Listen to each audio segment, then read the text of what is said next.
రూ. 1000. అవును, అక్షరాల రూ. 1000.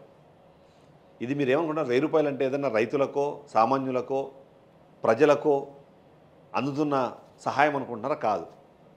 ఓజీ అనే ఒక సినిమాకు రూ. 1000 టికెట్లు పెట్టుకోవచ్చు అని చెప్పేసి రాష్ట్ర ప్రభుత్వం రిలీజ్ చేసిన జీవోకు సంబంధించిన విషయం ఇది. ఓవైపు రైతులు తమ పంటకు గిట్టుబాటు దొరకట్లేదు, మేము పెట్టిన పెట్టుబడిలో 20% కూడా మాకు రిటర్న్ రావట్లేదు, మేము దీనివల్ల నష్టపోతున్నాము అని చెప్పేసి రైతులు ఓవైపు మొత్తుకుంటుంటే, సినిమా నిర్మాతలు నష్టపోతారని తమ పెట్టిన పెట్టుబడి వాపసు రావాలి అంటే ఇలాంటి అవకాశం కల్పించాలని రోజుకు 5 షోలు వేసుకునేలాగా స్పెషల్ స్క్రీనింగ్ పేరుతో రూ. 1000 టికెట్ అమ్ముకోవచ్చు అని చెప్పాడు. అది అఫీషియల్గా రూ. 1000, అనఫీషియల్గా ఎంత అమ్ముడుపోతుంది అన్నది అది ఎవరు దాన్ని మనం పట్టుకోలేము. అవి సరిపోవు అన్నట్టు మళ్ళీ టికెట్లు పెంచుకోవడానికి, అంటే వైపు సింగిల్ స్క్రీన్లకి, మల్టీప్లెక్స్ స్క్రీన్లకి దాదాపుగా 130 నుంచి 150, 200 రూపాయల వరకు పెంచుకోవడానికి అవకాశం కల్పించడము, ఇవన్నీ చూస్తుంటే ప్రజలు ఆలోచించారంటారా?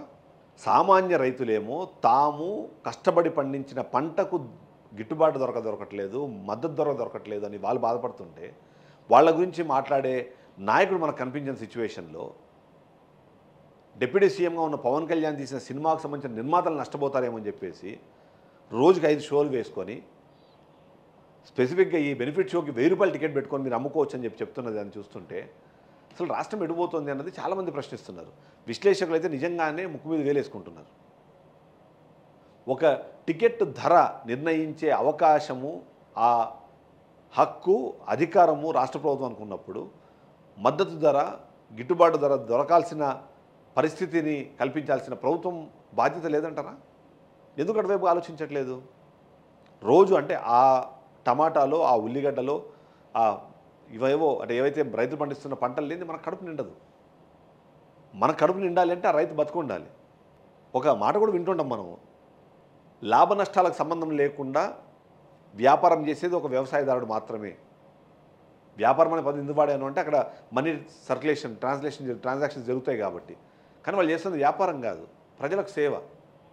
వాళ్ళు ఇవాళ రైతులు కన్నీళ్ళు పెట్టుకుంటున్నారు. ఇక్కడేమో ఈ సినిమాలకు టికెట్ల రేట్లు పెంచేసి ఆ టికెట్ల రేట్లతో ఆ నిర్మాత బతుకుండాలని చెప్పి ప్రయత్నం చేస్తున్నారు. మొన్న హరిహర వీరమల్లి సినిమా తీసుకొచ్చారు, మీరు టికెట్ రేట్లు పెంచుకోవచ్చు అన్నారు. ఆయనేమో జీఎస్టీ ఎగ్గొట్టేశారని చెప్పి మళ్ళీ మనకు వార్త వినిపిస్తుంది. ఏంటి, ఆ నిర్మాత బతకలేదు, ఆయన ఎట్లా మరి? ఇండస్ట్రీలో నిర్మాతలు ఉండాల్సిందే, ఎగ్జిబిటర్లు, డిస్ట్రిబ్యూటర్లు ఉండాల్సిందే, అవన్నీ కాదనలేదు. కానీ అట్ వాట్ కాస్ట్? ప్రజల సొమ్మును దోచుకునేలాగా జరుగుతుంది అనే మాట మాట్లాడే పరిస్థితికి వెళ్ళిపోతే ఎట్లా? అందుకే ఈ మధ్యకాలం మీరు అబ్జర్వ్ చేశారు, ఎప్పుడైనా కానీ పైరసీకి వ్యతిరేకంగా సామాన్యులు ఎవ్వరూ మాట్లాడరు. మీరు ఒకసారి వెనక్కి చూడండి, ఒక 4-5 సంవత్సరాల్లో, ఏదో ఒక 5-6 సంవత్సరాల నుంచి మీరు చూడండి, పైరసీకి వ్యతిరేకంగా ఏ ఒక్క సామాన్యుడు మాట్లాడు. ఎందుకు మాట్లాడలేదు? మొదటిది టికెట్ల రేట్లు ఇష్టం వచ్చినట్టు పెంచుకోవడము. లోపల పాప్కార్న్ కొనడం, ఒక వ్యక్తి ఒక పాప్కార్న్ కొనే రేటుతో నిజంగానే వాళ్ళ కుటుంబం మొత్తం ఒక పూట బిర్యానీ తినొచ్చు. ఆ రేటుకి పాప్కార్న్ రేట్లు పెరిగిపోతే దాని గురించి దాన్ని నియంత్రించే పరిస్థితి లేదు. ఒక కుటుంబము నిజంగానే ఒక హస్బెండ్, వైఫ్, 2 పిల్లలు కలిసి థియేటర్కి వెళ్ళి సినిమా చూడాలంటే రూ. 1000 టికెట్లకి రూ. 1000 వాళ్ళ పాప్కార్న్కి 2000 రూపాయలు ఖర్చు అయిపోతుంది. ఇవన్నీ ఎందుకు అని చెప్పేసి ఏవైతే ఈ పైరేటెడ్ వాటిలో వస్తున్నాయి వాటిని చూసేస్తున్నారు, వాటితో ఇంట్లోనే అదే బిర్యానీ తెచ్చుకుంటే అది 500 రూపాయలు వాళ్ళ బిర్యానీ వచ్చేస్తుంది, వాళ్ళు తినేసి ఇంట్లోనే ఉంటున్నారు. కాబట్టి సామాన్యులు ఎవరు మాట్లాడలేదు. థియేటర్కి వెళ్ళి సినిమా చూడాలన్న ఆలోచన చాలామందిలో చచ్చిపోతే, ఆ ఇంట్రెస్ట్ పూర్తిగా పోతే, ఇప్పుడు ఎవరైతే ఫ్యాన్స్ అనే పేరుతో, అభిమానులు అనే పేరుతోనో థియేటర్కి వెళ్ళి ఎక్స్పీరియన్స్ కావాలని కోరుకునే వాళ్ళు ఎవరైతే వాళ్ళని మళ్ళీ ఈ పేరుతో దోచుకుంటున్నారు అన్నది సామాన్యులు చాలామంది మాట్లాడుతున్నారు. అందుకనే పైరసీకి వ్యతిరేకంగా ఒక్కరు కూడా మాట్లాడరు. ఎందుకు మాట్లాడరు అంటే మాట్లాడితే ఇవన్నీ మాట్లాడాల్సి వస్తుంది. సింగిల్ స్క్రీన్లో అయితే ఉన్నాయి, వాటిని ఆల్మోస్ట్ అందరు చంపేశారు. మల్టీప్లెక్స్లో వచ్చేసాయి. ఇప్పుడు సినిమా హీరోలు కూడా బిజినెస్లో దిగిపోయారు. ఒకప్పుడు ఆ నలుగురు అని మనం మాట్లాడుకునేవాళ్ళం, ఎవరు? సినిమా ఇండస్ట్రీ మొత్తం నలుగురు చేతుల్లో ఉంది అని.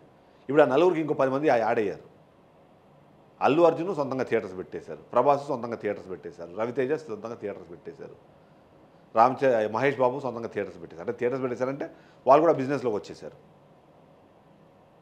అంటే ఎక్కడైతే డబ్బులు వస్తున్నాయో దాంట్లోకి అందరూ వస్తున్నారు, తీసుకుంటున్నారు, బాగానే ఉంది, వెరీ హ్యాపీ, ఎవరు ఏమొద్దంటారు, మంచిదే.